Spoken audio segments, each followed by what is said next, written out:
Olá pessoal, tudo bem? Espero que vocês tenham gostado do curso até agora. A ideia dessa nossa quarta aula é discutir um pouco dos principais temas que foram abordados ao longo dos 3 módulos do nosso curso. Nós tivemos quase 80 participantes, então o grupo foi dividido em diversas turmas com uma menor quantidade de alunos. É possível que algum desses temas já tenham sido discutidos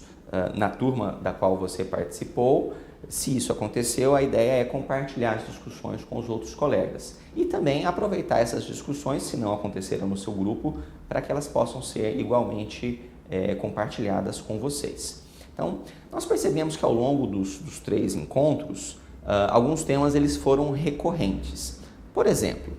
no módulo 1, a gente discutiu o tema do conceito da chamada violência baseada no gênero, algumas diretrizes de direito internacional, os estudos sociológicos sobre o tema. Em algumas das discussões, alguns participantes levantaram a questão de que existem diretrizes internacionais sobre o tema. Eu não explorei isso ao longo do curso, mas eu acho que agora vale a pena a gente recuperar essa discussão. Então,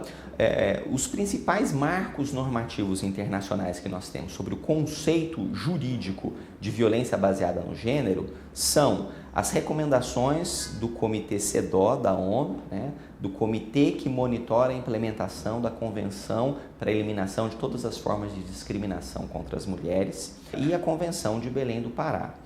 É importante destacar que esses 2 tratados internacionais, tanto a Convenção de Belém do Pará quanto a Convenção CEDAW da ONU, são convenções que foram ratificadas pelo Brasil, incorporadas ao nosso ordenamento jurídico através de decretos e, portanto, fazem parte do direito brasileiro. Aliás, segundo o Supremo Tribunal Federal, tratam-se de normas supralegais, ou seja,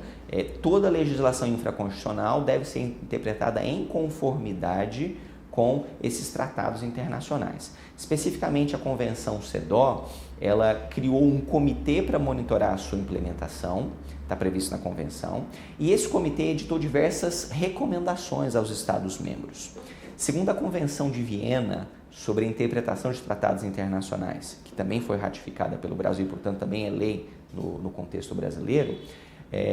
os atos interpretativos de comitês de organismos internacionais com representantes dos Estados-membros fazem parte da interpretação sistemática do respectivo tratado. Então, novamente, a gente não está tratando só de uma recomendação da ONU, a gente está tratando de um ato de um organismo internacional que gera uma interpretação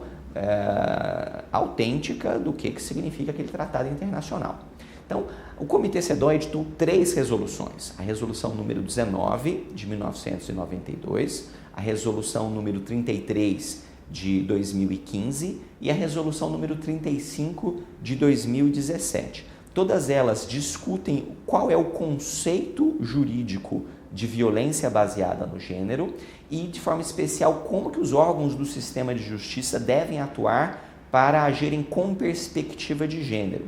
Esses documentos são interessantes porque eles vão muito além do nosso tema, da violência doméstica contra a mulher. Esses são temas que discutem, em última análise, equidade de gênero, promoção de igualdade de direitos entre homens e mulheres em todas as esferas da vida civil. Então, isso é muito interessante porque toca aos nossos colegas do Ministério Público do Trabalho, porque lá fala de temas relacionados à equidade de gênero no ambiente do trabalho, toca aos colegas do Ministério Público Federal, porque fala de políticas públicas de prevenção à violência contra a mulher, e igualmente toca a nós, do Ministério Público do Distrito Federal e Territórios e os nossos colegas dos Ministérios Públicos Estaduais, que também participam do curso, quando trata da temática da violência doméstica contra a mulher e das outras esferas de equidade de gênero, seja no direito civil, no direito penal, no direito administrativo, no direito trabalhista, no direito previdenciário, em todas as áreas.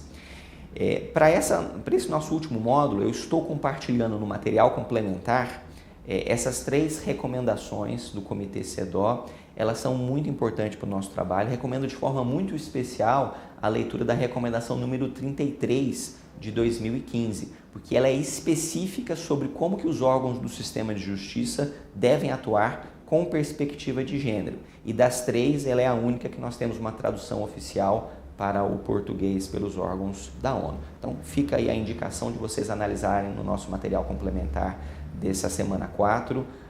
essa última indicação de leitura para vocês.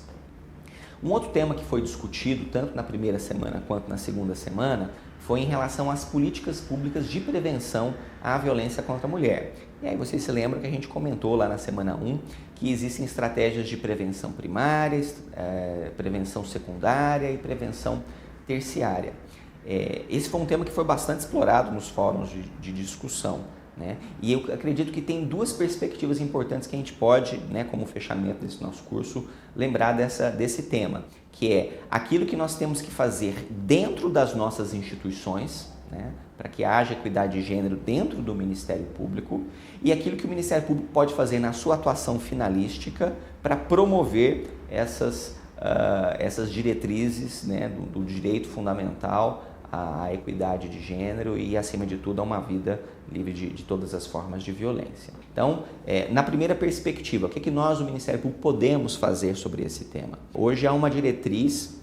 de criação, né, dos chamados comitês de promoção de equidade de gênero. No âmbito do MPU, eles já estão sendo realizados e, eventualmente, alguns MPs estaduais estão fazendo a sua implementação. Então, é importante que as pessoas que, eventualmente, venham a fazer parte desses comitês levem em consideração essas diretrizes de tudo isso que a gente discutiu ao longo do nosso curso, tanto da importância de nós termos uma maior participação de mulheres nos cargos de direção e de chefia, para que nós mesmos possamos dar o exemplo daquilo que nós defendemos enquanto fiscais da ordem jurídica e lembrando, né, da ordem constitucional e dos tratados internacionais incorporados ao ordenamento jurídico brasileiro,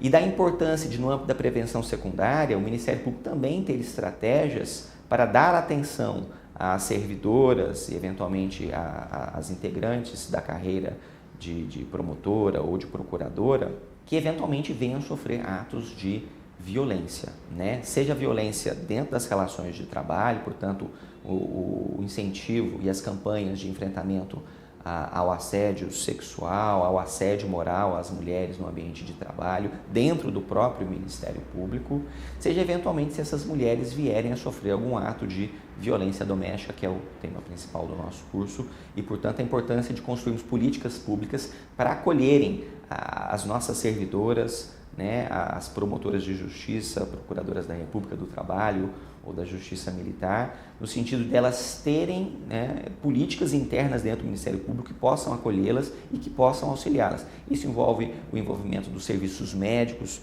do Ministério Público, a sensibilização das chefias para enxergar esse problema como uma grave violação de direitos humanos, que, portanto, há um dever de proteção institucional do Ministério Público com as servidoras e os membros do Ministério Público. Essa é uma perspectiva. E, finalmente, né, na perspectiva da prevenção terciária propriamente, aí já se liga com a atuação finalista do Ministério Público, a importância de cada um dos ramos, dentro das suas áreas de atribuição, poderem estar engajados no enfrentamento à violência contra a mulher. Um dos temas que foi recorrente, especialmente nos comentários do módulo 2 e do módulo 3, foi a importância das estratégias de fiscalização e de monitoramento das medidas protetivas de urgência como uma das principais respostas que o sistema de justiça pode dar à prevenção da reiteração da violência doméstica. Nós discutimos, por exemplo, a temática das chamadas patrulhas Maria da Penha. Cada estado tem uma denominação diferente. Aqui no Distrito Federal, esse programa é chamado de PROVID, Policiamento Orientado à Prevenção da Violência Doméstica. Mas, enfim, a ideia é a mesma. São aquelas patrulhas da Polícia Militar que, depois de deferida uma medida protetiva, periodicamente visitam e monitoram o efetivo respeito àquela ordem judicial. A ideia de que não basta um pedaço de papel na mão da mulher, é importante que aquele pedaço de papel, a decisão concessiva das medidas protetivas, estejam conectadas com políticas públicas de fiscalização e monitoramento dessa ordem judicial. Eu estou postando também nesse nosso material complementar número 4, um estudo do Fórum Brasileiro de Segurança Pública sobre as principais experiências nos diversos estados relacionadas à implementação das medidas protetivas de urgência e das patrulhas Maria da Penha para fiscalizarem essas medidas protetivas de urgência. Então, quem tiver algum interesse em aprofundar o seu conhecimento sobre as principais estratégias de monitoramento das medidas protetivas e das patrulhas Marias da Penha, fica a indicação desse material complementar. Para fechar essa temática das medidas protetivas, tem um comentário importante. Quando houve a gravação dos vídeos desses nossos 3 módulos, lá no início desse ano, nós ainda contávamos com aquela situação de que a desobediência às medidas protetivas eram consideradas fato atípico. Mas no início do mês de abril desse ano, foi publicada uma nova lei, é a lei número 13.641 de 2018, que criou o artigo 24A na Lei Maria da Penha. E esse artigo 24A, ele previu a criação de um novo crime, é o crime de descumprimento de medidas protetivas de urgência, que tem a pena de 6 meses a 2 anos, que aliás é a mesma pena do crime do artigo 359 do Código Penal, que é o crime de descumprimento de decisão judicial, e portanto veio suprir uma lacuna importante que nós tínhamos até então na nossa legislação. Quem tiver interesse em se aprofundar sobre esse tema do novo crime de descumprimento de medidas protetivas de urgência, no nosso material complementar dessa semana 4, eu também vou estar disponibilizando para vocês um texto que eu escrevi logo após a edição dessa lei, comentando os novos aspectos desse crime de descumprimento de medidas protetivas de urgência. Um outro tema que foi muito recorrente nos fóruns de discussão foi a importância de nós desenvolvermos projetos e compartilharmos boas práticas para dar mais efetividade na aplicação da Lei Maria da Penha. Então, uma das experiências que foi citada em alguns dos fóruns foram as experiências, por exemplo, da Promotoria de Justiça de Sobradinho em relação ao projeto Portas Abertas e da Promotoria de Braslândia relacionada à tarde de reflexão para homens autores de violência. Então eu queria muito rapidamente fazer um comentário sobre essas duas experiências. A ideia lá do projeto Portas Abertas é que a mulher, quando ela registra a ocorrência na delegacia de polícia, da delegacia, há uma parceria entre a delegacia, o Ministério Público e o Sistema de Justiça, da delegacia ela já sai intimada para um dia que ela vai ter que comparecer no fórum ou no Ministério Público para receber uma palestra de acolhimento coletivo de mulheres em situação de violência doméstica. Então, esse engajamento logo após o registro da ocorrência é importante, porque muitas vezes se eu espero 1 semana, 2 ou 3 para fazer essa comunicação à mulher, é possível que ela já se sinta desamparada nesse meio do caminho, eventualmente ela se reconcilia com o agressor, ou ela muda para outro estado, ou enfim, ela perde a confiança no sistema de justiça. Então isso é importante para indicar para ela que no registro da ocorrência policial, o caso dela vai ter um segmento, vai ter um follow-up. Então é uma estratégia importante para levar as mulheres da comunicação da violência para um momento em que ela vai ser acolhida com um grupo de profissionais e ali ela vai ter a oportunidade de receber orientação jurídica, de eventualmente ser encaminhada para um programa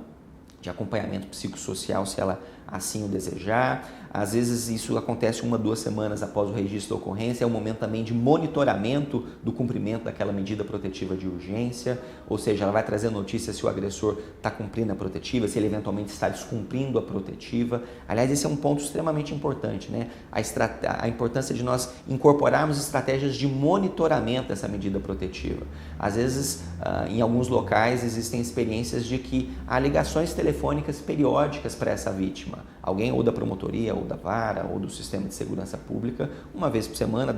faz uma ligação a essa vítima, pergunta se está tudo bem. Isso é extremamente importante para que a vítima sinta que alguém está se preocupando por ela, que a situação dela vai ser monitorada. Se eu deixo o peso da responsabilidade todo sobre a vítima, de ela ter que comunicar o sistema de justiça em caso de descumprimento, muitas vezes ela não vai saber o que fazer, não vai comunicar, vai se sentir desamparada e nós vamos ter feminicídios. E a grande ideia aqui é que evitar a morte de mulheres não é uma responsabilidade só das mulheres que sofrem violência. Acima de tudo, essa é uma responsabilidade do Estado, é o que está escrito lá na Convenção Interamericana de Direitos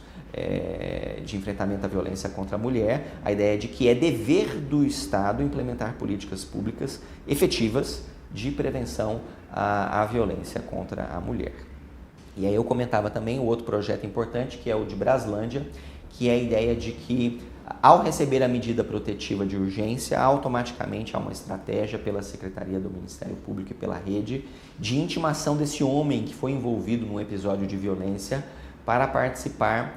de um momento inicial de reflexão. Esse momento inicial não se confunde com os grupos reflexivos para homens, porque esses grupos reflexivos eles têm uma metodologia própria. Normalmente são ali 12 encontros, há toda uma estratégia de vários temas que vão ser abordados com esses homens. Essa seria, digamos assim, uma reflexão prolongada. Essa seria uma intervenção breve, pontual, mas que ainda assim tem uma importância muito grande, porque muitas vezes esse homem não entende o que está acontecendo, às vezes ele até se sente injustiçado de estar respondendo a um processo de Lei Maria da Penha, e é importante que alguém escute esse homem, porque se ninguém escutar esse homem, ele vai voltar lá na porta da casa da mulher e vai fazer ela ouvir as angústias todas dele. É possível que isso desencadeie ali um novo conflito que pode evoluir para um novo ato de violência contra a mulher. Então, criar um espaço no sistema de justiça para que num primeiro momento, logo após o registro da ocorrência, esse homem envolvido num episódio de violência tenha a possibilidade de falar, nem que seja para falar uma série de concepções misóginas, mas enfim, para que ele fale, que alguém possa fazer uma abordagem em cima dessa representação desse homem, é uma estratégia importante para evitar a reiteração de outros atos de violência doméstica, eventualmente fazer encaminhamentos protetivos, seja relacionados ao uso abusivo do álcool, encaminhamento para o CAPS, seja um encaminhamento para um grupo reflexivo de homens autores de violência, seja uma oficina de parentalidade. O CNJ, ele possui um programa online que pais separados podem participar para eles aprenderem a como administrar os conflitos decorrentes da separação e evitar que esses conflitos sejam eventualmente expostos aos filhos, para que os filhos não sejam traumatizados por esse contexto de conflito ou de violência. Então, enfim, há vários encaminhamentos possíveis que podem ser realizados em relação ao homem autor da violência. É claro que, como nós discutimos durante o curso, o grande desafio é como que eu consigo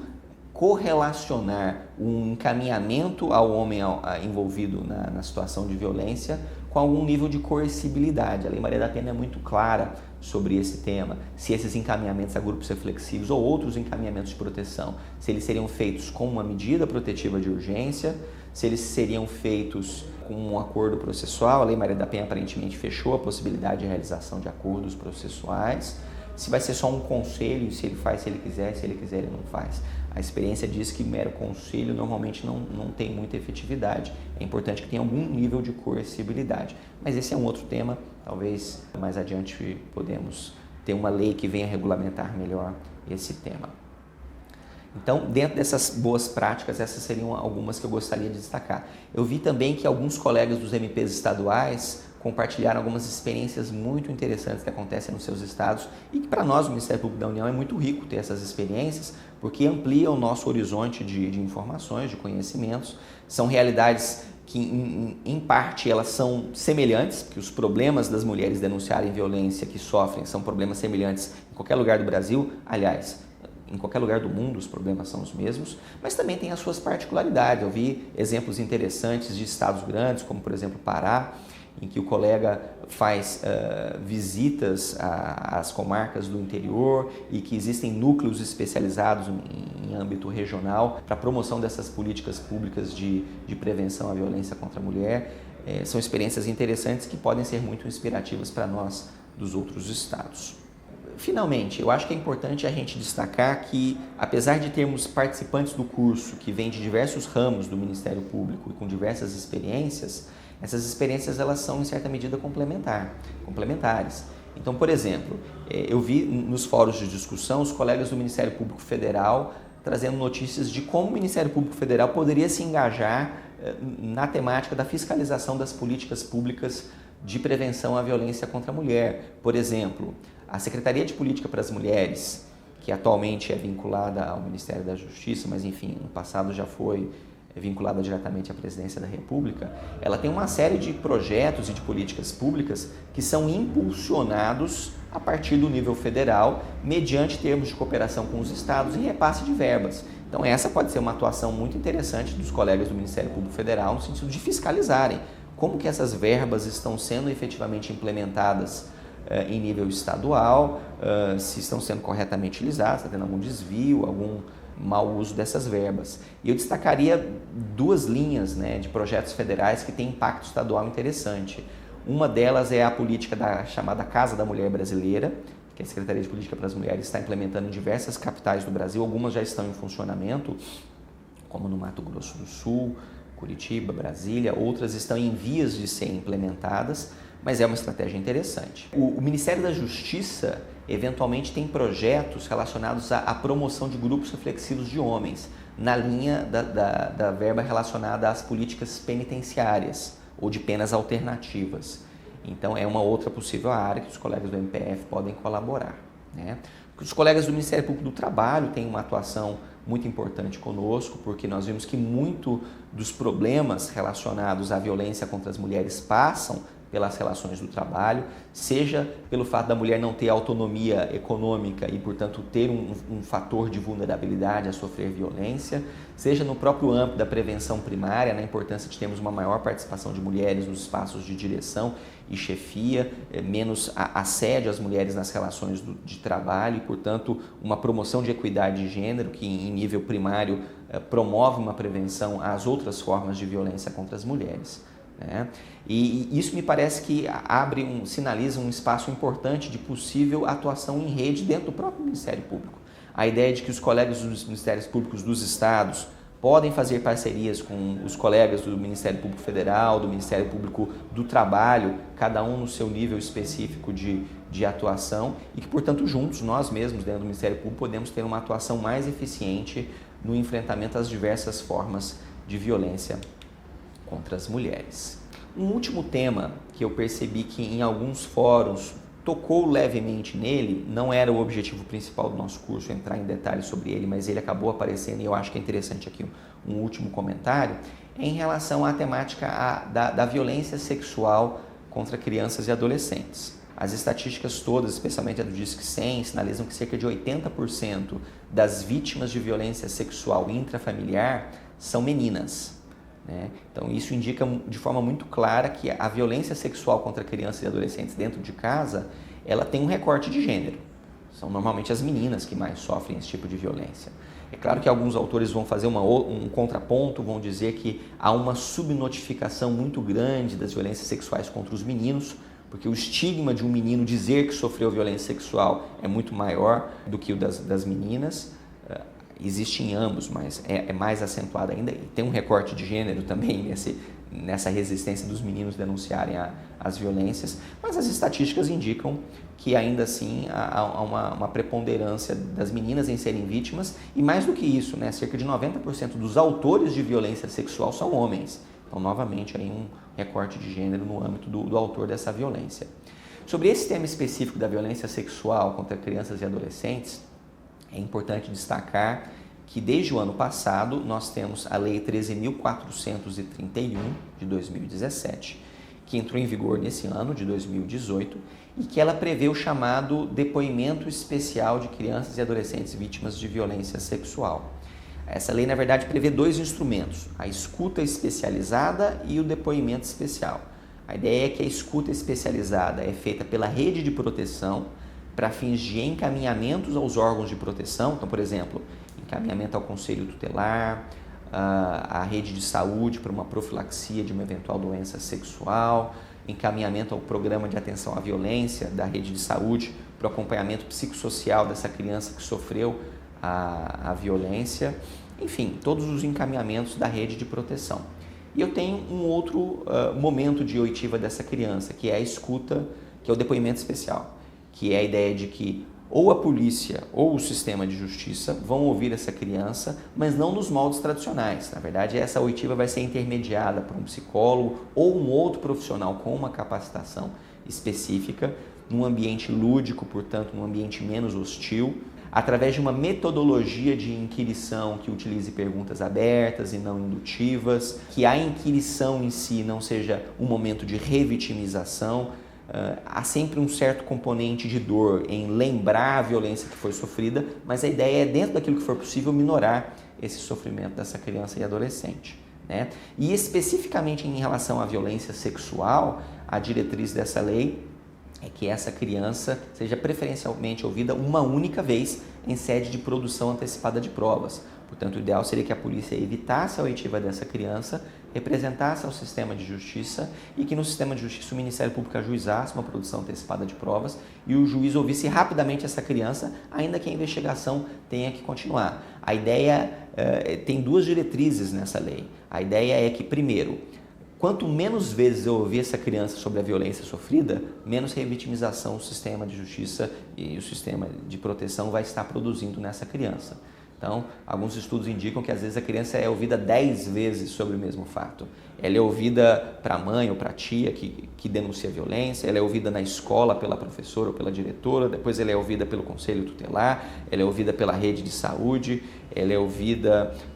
na delegacia de polícia, no Ministério Público, aí o juiz da vara criminal ouve, o juiz da vara da infância ouve, o juiz da vara de família ouve e mais alguém no meio do caminho aí vai ouvir também. Então, toda vez que ela conta aquele fato, ela está relembrando, e relembrar é reviver, é passar pelo sofrimento novamente. Então, a ideia é de que haja uma redução ao máximo dessa oitiva, que sejam 2 oitivas, uma oitiva única no âmbito do sistema de proteção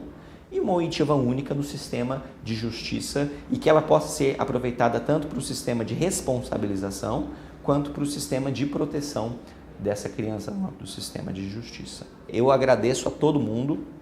pela participação no nosso curso. Eu achei que foram muito ricas as discussões, me surpreendeu aí o elevado nível dos debates que a gente teve, e eu gostaria de deixar um convite para você, o último dever de casa aqui do nosso encontro. Se você gostou do curso, se você entendeu que ele agregou conhecimento para você, e se você acha que é importante que outros colegas da nossa instituição também passem por esse mesmo tipo de sensibilização e de capacitação, eu te desafio a fazer um compartilhamento do nosso curso na sua rede de e-mails, na sua rede de contatos. Então, se você é servidor, na rede dos servidores, se você é membro, na rede dos membros, os colegas que estão participando, que vêm da Copevide, dos outros MPs estaduais, que poste lá no grupo de WhatsApp da Copevide, que isso, se você assim o entender, né, que o curso foi positivo, que agregou conhecimento, que é um tema importante para a nossa instituição, e que estimulando esses colegas nossos a eventualmente voltarem a participar desse curso. A nossa ideia é que no ano de 2019 nós possamos fazer uma nova edição desse curso e que, portanto, a gente possa ter um estímulo aos novos colegas também participarem. Eu agradeço a todo mundo a participação, a troca de informações, aprendi muito com vocês. O conhecimento aqui não está pronto para ser transmitido, na verdade vocês têm uma parte muito grande do conhecimento e a ideia é a gente fazer essa troca construtiva de informações. Eu vou tomar a liberdade de parte das nossas discussões encaminhar formalmente ao núcleo de gênero do MPDFT para que eles possam aproveitar as ideias, os insights que vocês trouxeram ao longo do curso para tentar transformar isso em atuação concreta do Ministério Público. E te faço um último desafio também, se você teve alguma ideia importante de algum projeto relacionado ao enfrentamento à violência contra a mulher, como nós discutimos lá no módulo 2 do nosso curso, tente conversar na sua área de atuação com o seu chefe, com o seu colega, para que a gente tente implementar esses projetos e transformar o nosso curso em uma ação de intervenção. Agradeço a todas e todos, parabéns a vocês e muito obrigado.